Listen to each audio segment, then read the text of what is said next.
Hey everyone, it's Phoenix, and today I'm going to be talking about LootDrop Reborn. It's been a long time since I did anything with it, but I have updated and added a ton of features to it. So I actually covered some of it in my beta video that I posted. I'm going to go ahead and link them both on the add-on page. But this new one I'm going to talk about a couple more of the features, including the new stacking feature where objects won't replace if you loot the same thing again. The last one in the window, they will actually increment the values. Like you saw there, it went from 7 to 14 and bounce.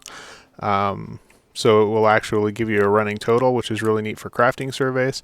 Also, the graphical preview where you can actually now see fake loot generating in real time to help you set up all the cool new visual settings. So before I got too far into the features, I did want to mention if anyone has the ability to help, I'm in a really tough place. I'm in like massive debt right now, several thousands of dollars due to medical bills, and I'm also trying to take care of my elderly dad who's got, a problem with his circulation in his legs, and he's having trouble getting around, and I have to basically take care of him there. And the money situation on 550 or something $560 a month that I get on fixed income, being disabled with a brain bleed.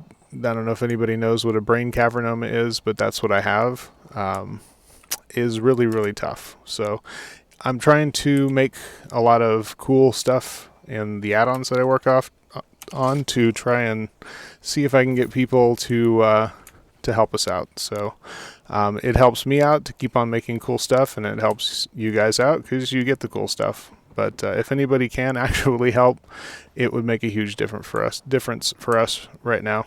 My brain's a little fatigued right now, so I'm having trouble talking, but it would make a huge difference. So I just wanted to mention that, and I will go ahead and switch over and talk about the new features. Hey everyone, it's Phoenix again. Wanted to do a follow-up video really quick just to show a couple of the features and how they actually work. This specific one is going to be showing the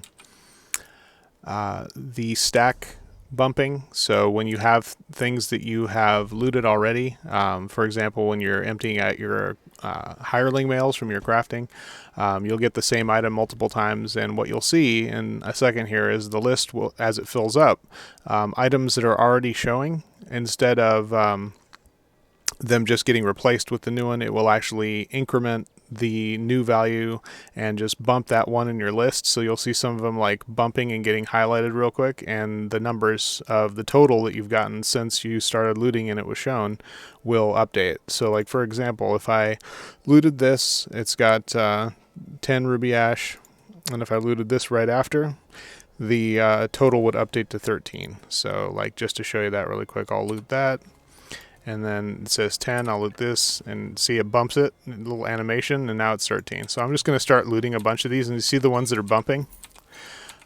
See, those two bumped, the titles, or the totals update each time you loot one that was already showing, which is really cool. It still otherwise follows a queue, first come, first serve. So anything that's displayed will update. Anything that's not displayed will go to the back of the line waiting to show. This number that you see here, right now 33, is tracking how many are left to show. And as you can see, it's going down as things are scrolling by. So as these are, it's down to 18, and if I add more, it's going to go back up a little bit. And again, it's bumping the ones that are already there. So that's a pretty cool feature. You can see the little auction house hammer for the auction house values there as well. So yeah, and that'll just keep on going, and that'll keep counting down until it finally gets to the end. I love seeing 2 times Drig wax in my hireling mails. And then once all of your queued ones are showing, that number goes away. So that is an option now in the add-on settings. You can actually disable that altogether. So if you go to LootDrop and you go to appearance settings, you can actually turn off the show remaining thing completely. If you turn that off, this option gets grayed out. This lets you move it left and right. So if you don't like the position, you have your LootDrop on the other side of the screen, you can actually pull this all the way over here and make it on the other side. So you have some control over it. So that's a pretty cool new feature. I'm still finishing up on the testing, so that should only take another day. I've pretty much got it working how I want, though I keep thinking of new features I want to add. So assuming that I finish up with testing and I get all the features that I want included, I will release this within the next day or two. So thanks as always for tuning in. If you have any questions or comments, you can leave them here, but probably on the page at esoui.com would be best. That's usually where it's more convenient for me to log in. So have fun, and I will see you next time.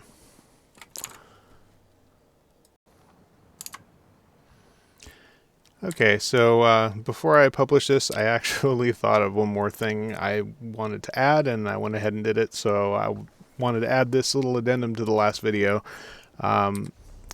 Since I am bringing in the cool style-related stuff from Master Roshi's fork, which I really love, especially the ESO classic view, looks really super cool. But he's also added a bunch of background overrides, so you can change the sort of like the styling of each individual loot item in the list, which is really cool too. So, but it's kind of a pain to set up all the different visual appearance stuff when you can't actually see it unless you're out of the settings and looting stuff. So I added a new option. So now you can either hit this button or I'm going to add a slash LootDrop space preview command line, but basically when you hit this, it's going to start auto-generating fake loot, and it's kind of cool. You can see it sit there and do its thing, and when it gets duplicates, you can see how they bounce and how it behaves and all that stuff. What's really cool about that, though, is you can get a really good idea for, and you can unlock and move this around and then relock it so you don't see the shading on the back, so you can actually see what it'll look like when you lock it. But you can get a really good idea of what it's going to be like. So for example, if I want to switch the stacking from the top to the bottom, if I want to switch it, you can see how it looks in real time. So that's kind of neat. You can switch themes, and what's cool about that is it will not transition each item in the list until it actually is updated, either because it scrolls out or because it gets a pop for a new item. So like if I switch to pockets, and I think hers is similar, as you can see her background is just a little darker, and you can still override these the background from any theme from here. Actually, I don't think pockets is in there though, but it might be one of those. But you can see like what the different modes are like. Like Rushmik has this sort of stylized streak for the background, so you might like that. The default view, I think, is pockets with different icons. That's what I normally had used before. But what I normally use now is ESO Classic, because it's got this kind of neat little concise. It's lighter in the middle, so you can read real easily, but it fades off on the right, so you can have the bar be wider. So like if the name of an item is longer, you can make this, I also increased the width you can set this to, so you can make this a lot wider now.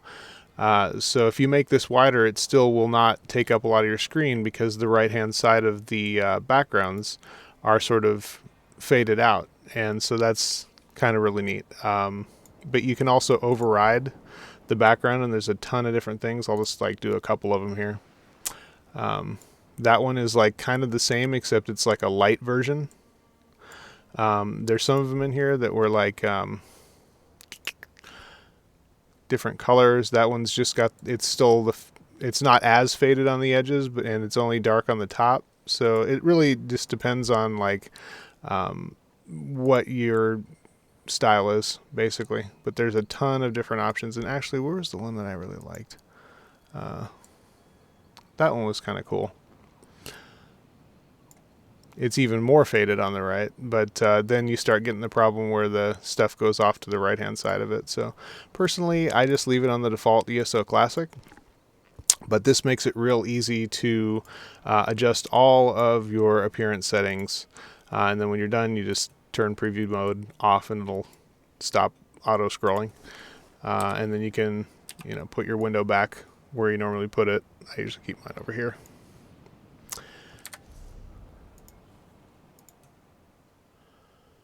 And that's it. So that's another cool new feature. I'm just about done with testing, so this should be released probably today. So I hope you enjoy it, and I will talk to you next time.